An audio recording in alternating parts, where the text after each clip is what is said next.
Firqatul Ghannai Media. Assalamu alaykum wa rahmatullahi wa barakatuh. Wa alaykum assalam wa rahmatullahi wa barakatuh. Nahnu fil musabaqa. Enyi ndugu zangu wa Kiislamu, ama mimi nitazungumzia malaika wakubwa 10 wa Mwenyezi Mungu. Na malaika wa kwanza ni Jibril. Na malaika huyo anashusha wahi kwa mitume. Na malaika wa pili ni Israel. Na huyo anatoa roho viumbe wote wa duniani. Na malaika wa tatu ni Mikail. Na malaika huyo anatelemsha mvua. Na malaika wa 4 ni Israfil. Na malaika huyo anapuliza baragumu siku ya Kiyama. Na malaika wa 5 ni Ridwan. Na malaika huyo ni mlinzi wa pepo. Na malaika wa 6 ni Malik. Na malaika huyo analinda mlango wa moto.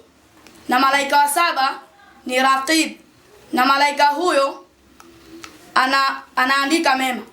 Na malaika wa 8 ni Atid. Na malaika huyo anaandika mabaya.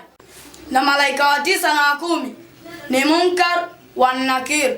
Na malaika hao kazi zao wanauliza maswali kaburini.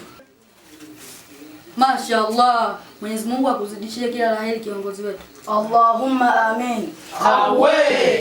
Naam. Ama mimi ndugu zangu wa Kiislamu nitazungumzia faida 4 za kupiga mswaki. Yutibul famu, inaufanya mdomo uwe na harufu nzuri. Yunshidu lilqiraat, inachangamsha kisomo. Yusfi sauta, inasafisha sauti. Yukthiru alhasanati, na inakithirisha mema. Qala Rasulullah sallallahu alayhi wasallam, amesema mtume wa Mwenyezi Mungu, rehma na amani zimshukie juu yake, laula an ashuqa ala ummati, laiti nisingeona ugumu kwa umma wangu, la amartahum bisiwaki, ningewaamrisha kupiga mswaki. Wa hadha salamu alaykum wa la afwa minkum. Sikujua bwana. Kumbe kupiga mswaki kuna faida hii. Mwenyezi Mungu atujalie tuwe ni kupiga mswaki. Kawe Rabbina mubarak. Mashaallah.